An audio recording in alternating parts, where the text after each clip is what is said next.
Have you ever spoken to someone who simply couldn't understand how their words affected other people? Maybe they interrupted constantly, dismissed your feelings, overreacted to small problems, or seemed completely unaware of the tension they created. It's easy to call these people selfish, immature, or even toxic. But what if the real issue is something deeper? What if they never learned to understand emotions, not yours and not even their own? This is the psychology of emotional intelligence. And understanding why some people lack it might change the way you see conflict, relationships, and even yourself. When most people hear the word intelligence, they think of IQ, problem-solving, memory, academic ability. But emotional intelligence is something entirely different. It's the ability to recognize, understand, and manage emotions, both your own and those of other people. Someone with high emotional intelligence doesn't stop feeling angry or anxious. They simply understand why they're feeling that way.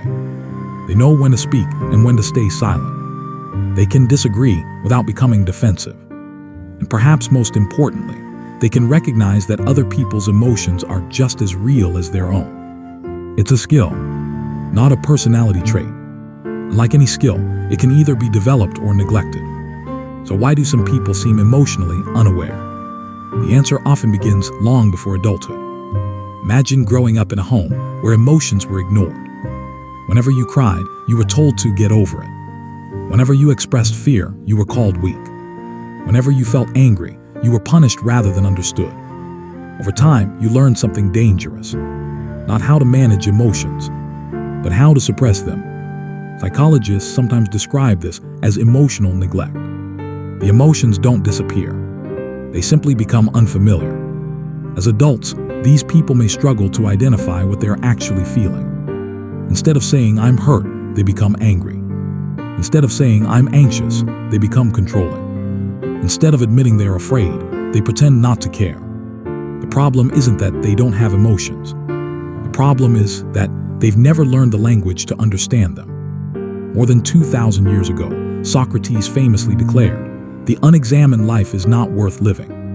At first, this sounds like a statement about philosophy, but it's also a statement about emotional intelligence. To examine your life means examining yourself, your reactions, your fears, your motivations, your blind spots. Without self-awareness, we become strangers to our own minds.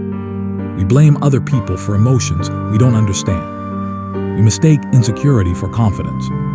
We confuse emotional reactions with objective truth. The philosopher believed wisdom begins with a simple admission: I do not fully know myself. Ironically, that humility is one of the greatest signs of emotional intelligence. Because people who believe they already understand everything rarely stop to question themselves. One of the biggest obstacles to emotional intelligence is the ego. The ego wants to be right. It wants to protect your image. It wants every disagreement to feel like a battle that must be won. But emotional intelligence asks a different question. What if I'm wrong? That question requires vulnerability, requires confidence strong enough to survive criticism. Many people avoid self-reflection because it feels uncomfortable. It's easier to point fingers than to look in the mirror. The Roman emperor and Stoic philosopher Marcus Aurelius understood this well. He wrote that we have power over our own minds, not external events.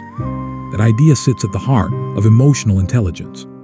You can't always control what happens to you, but you can learn to control how you respond. And that difference changes everything. Have you noticed that emotionally intelligent people often appear calm under pressure? It's not because they don't experience stress. It's because they create space between emotion and action. Someone insults them. Instead of reacting immediately, they pause. They ask themselves, why did that affect me? Is my response helping the situation? That small pause is incredibly powerful. Psychologists sometimes refer to this as emotional regulation. Philosophers would simply call it wisdom, because wisdom isn't the absence of emotion. It's the ability to prevent emotion from making every decision for you. The encouraging news is that emotional intelligence isn't fixed. It can be developed at any age. It begins with noticing. Notice your emotional patterns. Notice what triggers you. Notice the stories you tell yourself. Instead of asking, why are they making me angry? Ask, what is this situation revealing about me? That single shift changes the focus from blame to understanding. Over time, self-awareness becomes empathy, and empathy becomes stronger relationships. Not because people become perfect, but because they become more honest with themselves first. Perhaps emotional intelligence isn't really about understanding other people. Perhaps it begins with understanding yourself. Because the more clearly you see your own emotions, the less controlled you become by them. The less defensive you become. The more patient, the more compassionate. Socrates believed self-knowledge was the foundation of wisdom. Modern psychology suggests it's also the foundation of emotional intelligence. And maybe they're describing the same thing. After all, the greatest conversations you'll ever have aren't with other people. They're the silent ones you have with yourself. The question is, are you listening? If you enjoyed this video, leave a comment below. Do you think emotional intelligence is something we're born with or something we learn? Thanks for watching, and I'll see you in the next video.